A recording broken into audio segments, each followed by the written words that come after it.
আমি কানাডা একটি মহিলার বাড়িতে গাড়ি চালানোর কাজ করতাম। তার যুবতী মেয়ে আমাকে একটু অন্য নজরে দেখত। আমার সাথে যখন গাড়িতে যেত তখন আমার কাছে আসার চেষ্টা করত। একদিন সেই মহিলা বলে, তুমি আমার মেয়েকে 2 মাসের জন্য বিয়ে করে নাও, পরিবর্তে তোমাকে আমি অনেক টাকা দেব, আর যদি রাজি না হও তবে তোমাকে জেলে পাঠিয়ে দেব। আমি তার মেয়েকে বিয়ে করিনি, কিন্তু বিয়ের রাতে তার মেয়েকে দেখে আমার আত্মা কেঁপে ওঠে। কারণ সেই মেয়ে তো আমি কানাডায় একটি ধনী মহিলার বাড়িতে গাড়ি চালানোর কাজ করতাম। তার মেয়ে কোথাও যাওয়ার হলে সে আমার সাথে যেত।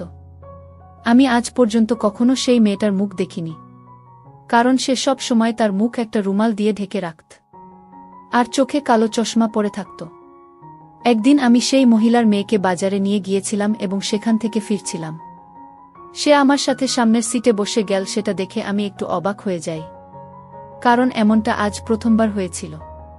তা না হলে এর আগে সে সবসময় পিছনে বসত। হয়রানি তো তখন হয় যখন চলন্ত গাড়িতে এসে আমার হাতের উপর হাত রেখে দেয়। ভয়ের চোটে আমার সারা শরীর কেঁপে ওঠে, কারণ এটা আমার সাথে প্রথমবার হয়েছিল। তার এরকম ব্যবহারের জন্য আমি পুরো ঘেমে যাই। আজ সে আমায় একটু অন্য নজরে দেখছে ছিল। তার এরকম ব্যবহারের জন্য আমার নিজেরই লজ্জা অনুভব হচ্ছিল। আমি যতটা সম্ভব জোরে গাড়ি চালিয়ে তাড়াতাড়ি বাড়ি পৌঁছে আসি।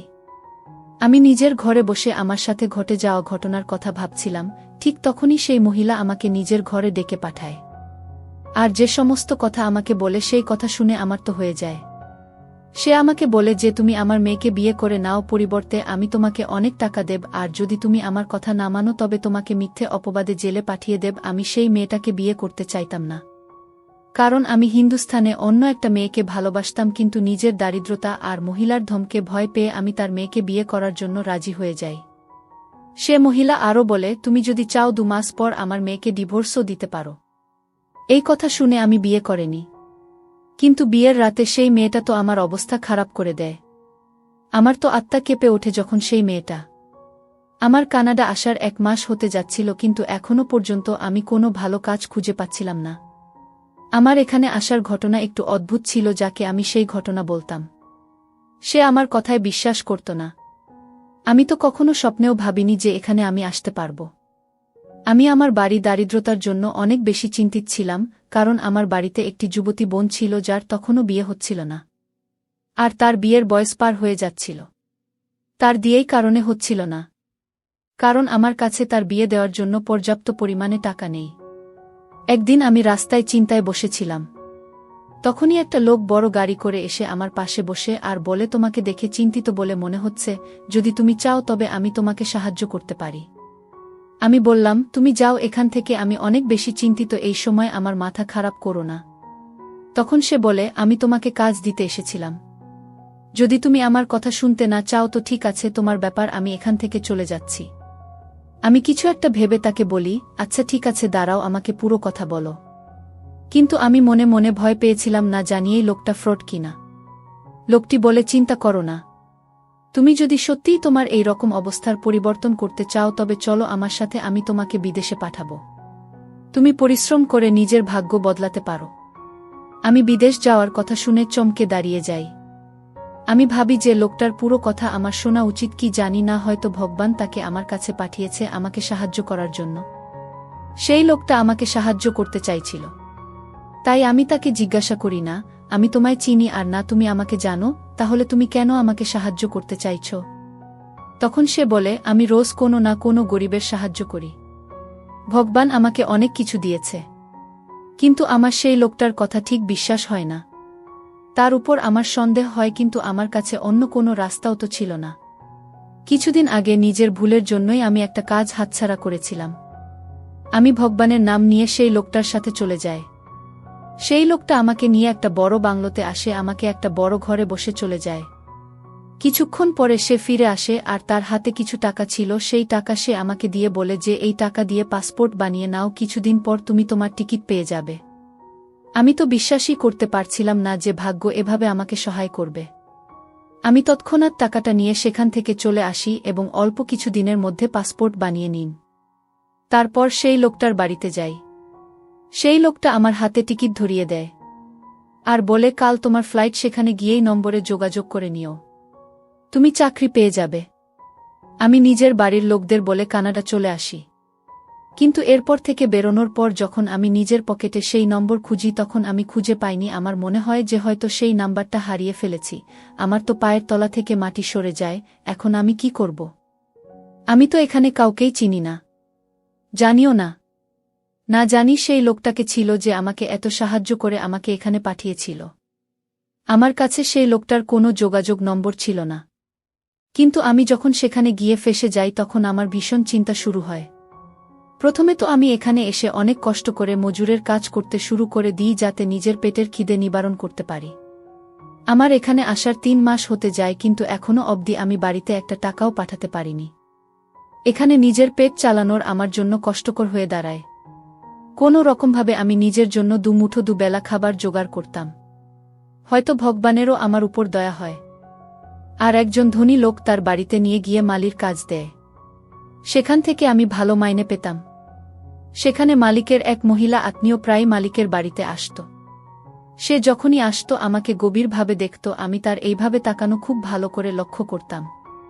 একদিন আমার মালিক তার সেই আত্মীয় মহিলার বাড়িতে আমাকে পাঠিয়ে দেয় আর বলে, আজ থেকে তুমি ওখানে কাজ করবে আর তার বাড়িতে গাড়ি চালানোর কাজ করবে। সেই মহিলা আমাকে ভালো টাকা মাইনে দেয় আর আমাকে থাকার জন্য একটা ভালো ঘর দেয়। কিন্তু এখানকার চাকরা ছোট একটা ঘরে থাকত। শুধুমাত্র আমাকেই থাকার জন্য আলাদা একটা ঘর দেওয়া হয়েছিল। এই মহিলার একটা যুবতী মেয়ে ছিল। সে যখনই কোথাও যেত নিজের সাথে আমাকে নিয়ে যেত, কিন্তু আজ পর্যন্ত আমি কখনো তার মুখ দেখিনি। সে নিজেকে একটা চাদরে ঢেকে রাখত আর তার মুখে রুমাল দিয়ে ঢাকা থাকত। কিছুদিন যেতে না যেতেই সেই মেয়েটার ব্যবহার আমার একটু অদ্ভুত লাগতে শুরু করে। যখনই সে আমার সাথে কোথাও যেত তখন সে ফেরার সময় গাড়ির সামনের সিটে বসে ফিরত আর নানা অজুহাতে আমার কাছে আসার চেষ্টা করত। আমার হাত ধরত, কিন্তু ভয়ের কারণে আমি কিছু বলতে পারতাম না। একদিন সেই মহিলা আমাকে নিজের ঘরে ডেকে পাঠায় আর আমাকে বলে, তোমার বোনের জন্য তোমার কত টাকা প্রয়োজন? আমি তাকে বলি যে আমার 1 লাখ লাগবে, তার দিয়ে সমস্ত জিনিস কিনতে হবে। আমার 3 জন অবিবাহিত বোন রয়েছে, তাদের সবার বিয়ে দিতে হবে আমায়। আর আজকাল তো তুমি জানো জিনিসপত্রের কত দাম। আর তাছাড়া ছেলের বাড়িতে তো অনেক চাহিদা। সেই মহিলা বলে, তোমার যত টাকার প্রয়োজন আমি তোমাকে দেব, যা দিয়ে তুমি তোমার বোনের বিয়ে দিতে পারবে। কিন্তু আমার একটা শর্ত আছে, আর সেটা হলো আমার মেয়েকে তোমায় বিয়ে করতে হবে। তার এই শর্ত শুনে আমার পায়ের তলার মাটি সরে গেল। কারণ এরকম আমি কখনো ভাবিনি, বরং তার মেয়েকে আমার খুব একটা পছন্দ হতো না। আর তাছাড়া নিজের দেশে আমি একটা মেয়েকে ভালোবাসতাম। আমি যখন বিয়ে করব না বলি তখন সেই মহিলা আমাকে ধমকি দেয়। সে বলে, যদি তুমি আমার কথা না মানো হবে আমি তোমার নামে মিথ্যা অপবাদ দিয়ে জেলে পাঠিয়ে দেব। আমার কাছে আর কোনো রাস্তা ছিল না। বাধ্য হয়ে আমি তার কথা মেনে নিই। তখন সেই মহিলা বলে, আসলে আমার মেয়ে তোমাকে পছন্দ করে। সে তোমাকে অনেক সম্পত্তি দেবে। তুমি যা চাইবে সে তোমাকে দেবে। তুমি সারা জীবন সুখে আনন্দে থাকতে পারবে। তোমার কখনো কোনো জিনিসের অভাব হবে না। কিন্তু শর্ত একটাই, তুমি বিয়ের আগে তার মুখ দেখতে পারবেন না। বিয়ের পরেই তুমি তার মুখ দেখতে পারবে। এই সত্য শুনে আমি একটু অদ্ভুতভাবে ভাবতে থাকি, কিন্তু এত টাকা দেখে আমি সিদ্ধান্ত নিই যে তার মেয়েকে আমি বিয়ে করব। কারণ এর পরিবর্তে আমি অনেক অনেক টাকা পাব, যা দিয়ে আমার জীবন বদলে যেতে পারে। আর আমার বোনদের ধুমধাম করে বিয়ে হয়ে যাবে। আর তাছাড়া না বলার আমার কাছে কোনো কারণও ছিল না। আমি অনেক টাকা, সমস্ত সুখ ও পাচ্ছিলাম। আর এত টাকার পরিবর্তে যদি আমাকে কোনো বাজে দেখতে মেয়ে বা কোনো পঙ্গু মেয়েকে বিয়ে করতে হয় তবে আমি তাকে বিয়ে করে নেব। আমি সেই মহিলার কাছ থেকে অনেক টাকা নিয়ে দেশে পাঠিয়ে দিই যাতে যত তাড়াতাড়ি সম্ভব আমার বোনের বিয়ে হয়। কিন্তু মাঝে মাঝে আমার সন্দেহ হচ্ছিল যে কেন সেই মহিলা বিয়ের আগে তার মেয়ের মুখ দেখতে বারণ করছে। আর দ্বিতীয়ত, সে কেনই বা আমার সাথে তার মেয়ের বিয়ে দিতে চায়? কেননা কোনো কারণ তো নিশ্চয়ই আছে যা আমার থেকে গোপন করা হচ্ছিল। এই কথা ভেবে আমার মাথা খারাপ হয়ে যায়। একদিন সেই মহিলা বলে, 2 সপ্তাহ পর তোমার সাথে আমার মেয়ের বিয়ে হবে। সে বিয়ের আগেই এখানে চলে আসবে, কিন্তু তুমি তার মুখ দেখবে না। সেই মহিলা আরও বলে যে আমার মেয়ে কিছুদিনের জন্য তার মাসির বাড়ি অন্য দেশে গেছে। যখন সে ফিরবে সেদিনই তোমার সাথে তার বিয়ে দিয়ে দেব। আমিও হ্যাঁ বলে দিই। আমার মনে হচ্ছিল এই মহিলা আমাদের বিয়ে খুব সাধারণভাবে দেবে। কিন্তু সেই মহিলা খুব ধুমধাম করে বিয়ের ব্যবস্থা করেছিল। আমি খুব অবাক হয়ে গেলাম। কিন্তু তার মেয়ে তখনও ফেরেনি। আমার মনে হয় সে কি একদম বিয়ের দিনই ফিরবে, আর সেটাই হল বিয়ের দিন। আমি সকালবেলা নিজের ঘর থেকে দেখি যে গাড়ি থেকে একটা মেয়ে নেমে ঘরে চলে গেল। আর সব সময়ের মতোই তার মুখ রুমাল দিয়ে ঢাকা ছিল। সে ওই মহিলার মেয়ে ছিল যে আমার বউ হতে চলেছে, কিন্তু আজও সে তার মুখ রুমাল দিয়ে ঢেকে রেখেছিল। এই সব কিছু দেখে আমি অবাক হয়ে যাই। তারপর ভাবি, যাই হোক, আজই তো বিয়ে, আর কিছুক্ষণ পর বিয়ের পরেই তো এই রহস্য ভেদ হয়ে যাবে। এখন শুধুই বিয়ের অপেক্ষা করছিলাম। নিজের বাড়িতেই বিয়ের ব্যাপারে কোনো কিছুই বলিনি, কারণেই দিয়ে কতদিন টিকবে, আদৌ টিকবে কি না তা আমি জানতাম না। তাই নিজের বাড়িতেই সব কিছু জানিয়ে আমি তাদের চিন্তায় ফেলতে চাইনি। আমাদের বিয়ে হয়ে যায় আর বুকে আমার ঘরে পৌঁছে দিয়ে যায় ওরা। আমি অনেক আগ্রহ নিয়ে বউয়ের মুখ দেখার জন্য যখন ঘুমটা তুলি তখনই আমি দেখি, আর আমার তো হুঁশ উড়ে যায়। সেই মহিলা বলেছিল যে তোমার বিয়ে আমার মেয়ের সাথে দেব, কিন্তু বউ সেজে যে আমার সামনে বসেছিল সে আর কেউ নয়। সে তো আমার মুখ থেকে চিৎকার বের হতে হতে থেমে যায়। আমার সারা শরীর কেঁপে ওঠে, আর এক ঝটকায় আমার সামনে আমার সমস্ত অতীত চলে আসে। যখন আমি হিন্দুস্থানে ছিলাম, আমার নাম আয়ুষ, আর আমি এমএ করার পর রাস্তায় রাস্তায় চাকরির জন্য ঘুরছিলাম। দেশের বাইরে থাকা আমার সবসময়ের স্বপ্ন ছিল। যখন বিদেশে থাকা লোকজনদের জীবনযাপনের ভিডিও দেখতাম আমার মনে হতো যে যদি আমি কখনো বিদেশে যেতে পারতাম তাহলে কতই না ভালো হতো। আমি সব থেকে বড় ছিলাম আর আমার 5 বোন ছিল। কখনো কখনো মা বাবার উপর অনেক রাগ হতো যে এতগুলো সন্তান জন্ম দেওয়ার আগে নিজেদের অবস্থা, নিজেদের দারিদ্র্য, তার উপর তো নজর রাখা উচিত ছিল।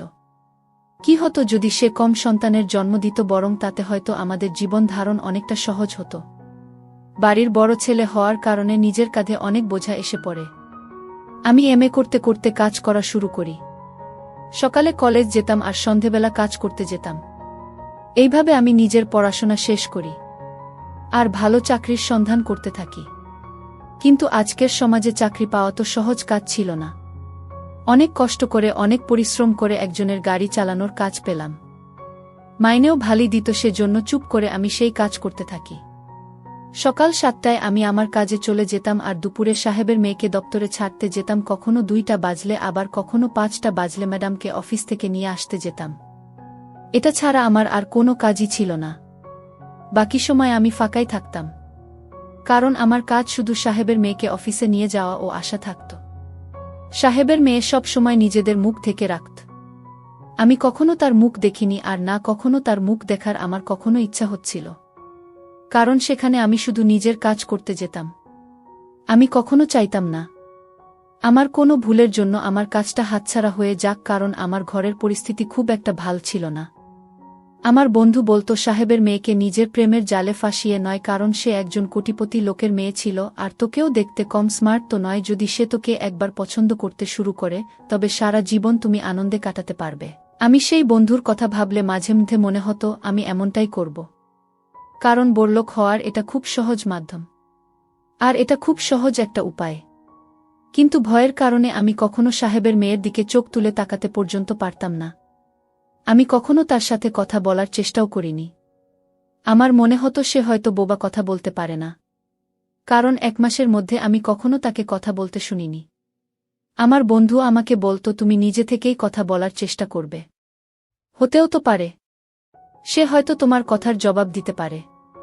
আমি অনেক সাহস নিয়ে তার সাথে কথা বলার চেষ্টা করি আর বলি, ম্যাডাম আমি কাল ছুটি চাই, কাল আমি তোমায় ছাড়তে আর নিয়ে আসতে পারবো না। আমার কালকে একটা জরুরি কাজ আছে।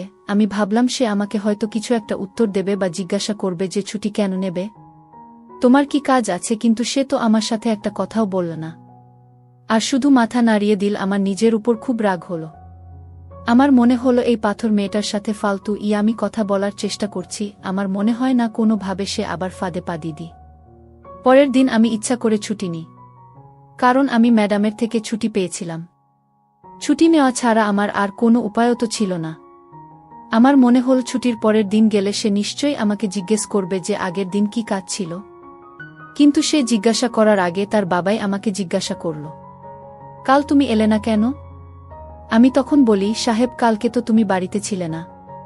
আমি তো ম্যাডামকে বলেছিলাম যে আমার কাল জরুরি একটা কাজ আছে, আমি আসতে পারবো না। সাহেব বলে, আচ্ছা ঠিক আছে, পরের বার ছুটি দরকার হলে আমাকে জিজ্ঞাসা করবে। আমার মেয়ের সাথে কথা বলার প্রয়োজন নেই, পরের বার থেকে এটা মনে রাখবে। আমি তার কথায় অবাক হয়ে ভাবতে থাকি যে সাহেব তার মেয়ের উপর এমন রাগ করে কেন থাকে। আমি কখনো তাকে তার মেয়ের সাথে ভালোভাবে কথা বলতেও দেখিনি। একদিন বাড়ির পুরনো চাকরদের থেকে জানতে পারি যে সে আমার সাহেবের মেয়ে নয়, আমার সাহেবের ভাইয়ের মেয়ে, আর তার নাম খুশবু। কিন্তু সবাই তাকে রিয়া ম্যাডাম বলে ডাকে। আসলে সে অন্য দেশের বাসিন্দা, বছরের কিছু মাস এখানে আসে। সাহেব তার কাজ একদম পছন্দ করে না, কিন্তু সে কিছু বলে না। আমি আজ পর্যন্ত ঠিক করে দেখিনি যে সে কোথায় যায় আর কি কাজ করে। আমি শুধু তাকে তার কাজের জায়গায় নামিয়ে দিয়ে চলে আসি। আর পরের দিন যখন আমি তাকে ছাড়তে যাই আর বোর্ড দেখি, তখন আমার পায়ের তলার মাটি সরে যায়। সেটা কোনো সমস্যা ছিল যেটা তৃতীয় লিঙ্গের লোকজনের দেখাশোনা করত। মেয়েটা সেই সংস্থার ভিতরে চলে যায়। আমি কিছুটা দূরে গাড়ি দাঁড় করিয়ে দিই। কিছুক্ষণ পরে সেখান থেকে তৃতীয় লিঙ্গের মানুষরা বের হয়। আমি একজন লোককে জিজ্ঞেস করি এখানকার মালিককে। তখন সে বলে, রিয়া ম্যাডাম সে অনেক উচ্চ বংশের মেয়ে, আর সে অনেক ধনী পরিবারের মেয়ে, এবং পাশাপাশি সে একজন ভালো মনের মানুষ। সেখানে তৃতীয় লিঙ্গের মানুষদের পড়াতে আসে। আমি মনে মনে ভাবলাম, রিয়া ম্যাডাম কত ভালো, তৃতীয় লিঙ্গের মানুষদের কত খেয়াল রাখে। এখন আমার তাকে অনেক পছন্দ হতে শুরু করে। কিছুদিনের মধ্যে তার সাথে আমার কথা বলা শুরু হয় এবং অল্প কিছুদিনের মধ্যে তার সাথে আমার বন্ধুত্ব তৈরি হয়। এখন প্রায়ই আমাদের কথা হয় গাড়িতে বসলে। এখন সে আর মুখে রুমাল দেয় না। সারা রাস্তা আমরা কথা বলতে বলতে আসতাম। আমারও তার কাকার মতো তৃতীয় লিঙ্গের মানুষদের নিয়ে কাজ করা পছন্দ হতো না, কিন্তু আমি কখনো তাকে এ ব্যাপারে কিছু বলতে পারতাম না। আমার মনে হতো সে ও হয়তো আমাকে পছন্দ করে। আমাদের কথা বলার খবর সাহেব মানে রিয়ার কাকার কানে চলে যায়, আর সে আমাকে তার ঘরে ডেকে পাঠায় আর বলে, তুমি যদি রিয়ার ব্যাপারে সত্যিটা জানতে পারো তবে উল্টো পায়ে ফিরে যাবে। দেখা করা তো দূরের কথা, তার দিকে তাকাবে না কখনো। আমি তাকে জিজ্ঞাসা করি, কি সত্যিই আছে রিয়ার ব্যাপারে? আমি তোমাকে বিয়ে করতে চাই। সাহেব আমার কথা শুনে আমার দিকে অদ্ভুতভাবে তাকাতে থাকে আর বলে, সে মেয়ে নয়, বরং সে একজন তৃতীয় লিঙ্গের মানুষ। তুমি কি করে তাকে বিয়ে করবে? তার এই কথা শুনে আমার মাথা ঘুরতে শুরু করে। আমার মাথায় আকাশ ভেঙে পড়ে। আমি ভাবতে থাকি, আমার তখনই বুঝে যাওয়া উচিত ছিল যখন সে তাদের সাথে এত খোলামেলাভাবে মিশত। রিয়া যখন তৃতীয় লিঙ্গের মানুষদের সাথে মিশত তখন মনে হতো সে যেন তাদেরই একজন, কিন্তু আমার কখনো তার উপর সন্দেহ হয়নি।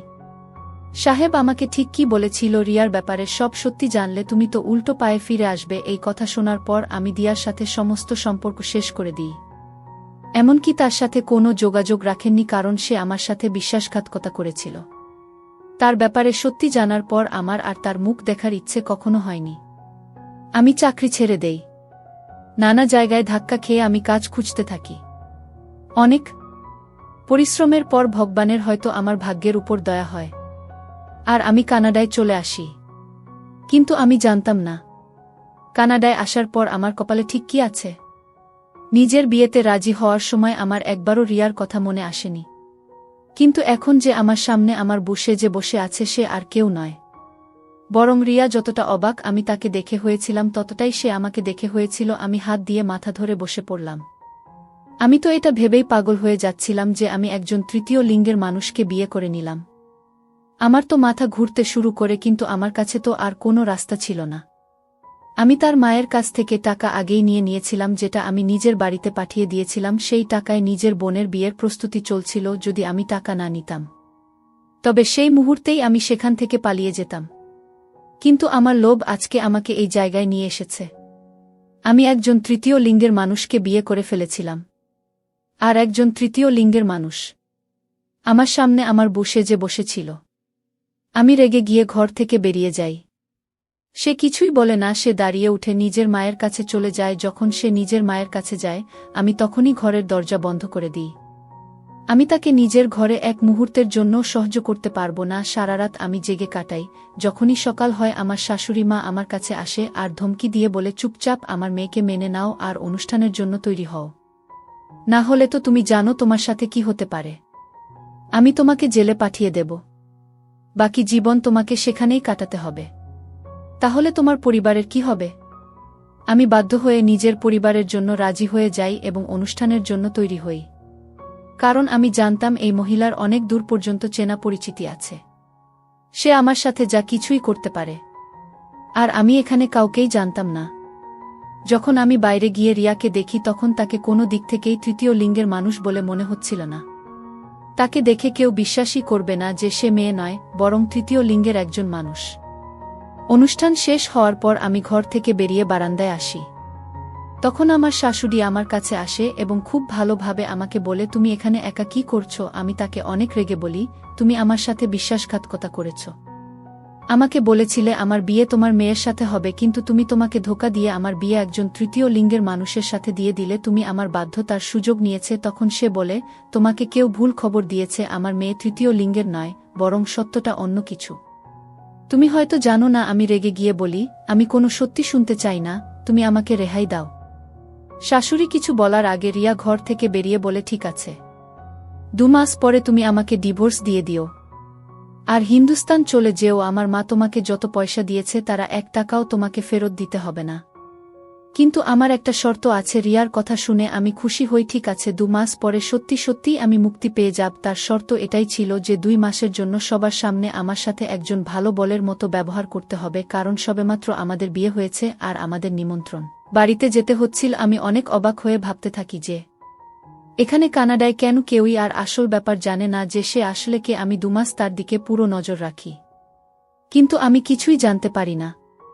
দিনের সময় তার সাথে আমার সবসময় থাকতে হতো, কিন্তু রাতের বেলা আমি অন্য ঘরে চলে যেতাম আর সে নিজের ঘরে থাকত। এভাবে 2 মাস পূর্ণ হয়ে যায়। আমি ডিভোর্স পেপার তৈরি করিনি। আমার শাশুড়ি আমাকে বলে, তুমি আরও একবার ভেবে দেখো, এখনো সময় আছে, তুমি আসল সত্যি জানো না। দেখো যেন এমন না হয় যেসব সত্যি জানার পর তোমাকে আফসোস করতে হয় আর নিজের করা ভুল সিদ্ধান্তের জন্য তোমাকে পস্তাতে হয়। আমি বুঝতে পেরেছিলাম যে সে আমাকে আটকানোর জন্য এমন বলছে। সে আমাকে নিজের মেয়ের সাথে রাখতে চায়, কিন্তু আমি হিন্দুস্তান ফিরে যাওয়ার সিদ্ধান্ত নিয়েছিলাম। আমি ডিভোর্স দিয়ে ফিরে আসি। ফিরে এসে আমি নতুনভাবে নিজের জীবন শুরু করতে চাই, কিন্তু আমার কোনো চাকরি ছিল না। সেজন্য আমি আবার পরিশ্রম করা শুরু করে দিই। আমার মনে যে সব স্বপ্ন ছিল সব শেষ হয়ে যায়। 3 বছরের কঠিন পরিশ্রমের পর আমি নিজের একটা ব্যবসা শুরু করি। এই ব্যবসার কাজে আমি একটা মিটিং করতে আমাকে বন্ধুর কোম্পানিতে যেতে হয়। সেখানে রিয়াকে দেখে আমি আশ্চর্য হয়ে যাই, আর এটা জেনে তো আমি আরও অবাক হয়ে যাই যে সে আমার বন্ধুর বউ। আমি বন্ধুকে ডেকে বলি, এটা তুমি কি করেছ? তুমি কাকে বিয়ে করেছ জানো? আমার বন্ধু আমার হাত ধরে অন্য একটা ঘরে নিয়ে গিয়ে বলে, এখানে নাটক করার কোনো দরকার নেই। আমি বললাম, তুমি কি জানো তুমি কাকে বিয়ে করেছ? সে বলে, হ্যাঁ আমি জানি, আর আমি সেই সব জানি যা তুমি জানো না। আমি বললাম, তুমি কি পাগল হয়ে গেছো? আমার বন্ধু বলে, না, আমি পাগল হয়ে যাইনি, বরং আমি রিয়ার ব্যাপারে সব সত্যিটা জানি। রিয়া তৃতীয় লিঙ্গের মানুষ নয়, বরং একটা খুব ভালো মেয়ে। সে যখন জন্মেছিল ডাক্তার মনে করেছিল হয়তো সে তৃতীয় লিঙ্গের মানুষ, কিন্তু 5 বছর বয়সে তার একটা রোগ হয়, আর অপারেশনের ফলে সে একদম সুস্থ একটি মেয়ে হয়ে যায়। কিন্তু তার পরিবারের লোকেরা এসব কথা বিশ্বাস করে না। তার পরিবার প্রতিবেশী লোকেরা তাকে তৃতীয় লিঙ্গের মানুষ বলতে থাকে। লোকের কথায় বিরক্ত হয়ে তার মা বাবা তাকে কানাডায় নিয়ে চলে আসে। নিজের পড়াশোনা শেষ করে রিয়া তৃতীয় লিঙ্গের মানুষদের নিয়ে কাজ করার কথা চিন্তা করে, কারণ তাকে সবাই তৃতীয় লিঙ্গের মানুষ বলে অপবাদ দিত। কিন্তু সেটা ছিল না।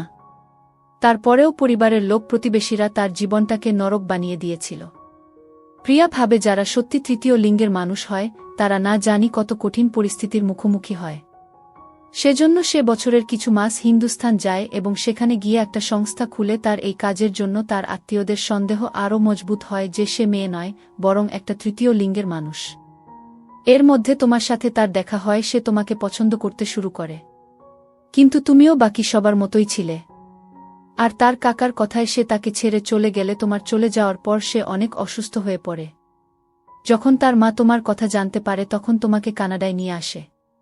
তোমার যাওয়ার সব ব্যবস্থা ও সেই করেছিল, যে কোনোভাবে তার মেয়ের সংসার সাজাতে চেয়েছিল সে, সেই জন্য তোমাকে জোর করে বাধ্য হয়ে করে আর বিয়ের ইয়ার সাথে দেয়। সে ভেবেছিল বিয়ের পর তোমার সমস্ত ভুল ধারণা শেষ হয়ে যাবে আর তুমি সব সত্যিটা জেনে যাবে যে একজন সাধারণ মেয়ে। কিন্তু তুমি তো আর কোনো কথাই শোনেনি, আর তাকে নিজের ঘর থেকে বের করে দিয়েছিলে। তুমি রিয়াকে সেটাই ভাবছিলেন যেটা লোক তোমাকে বলেছিল।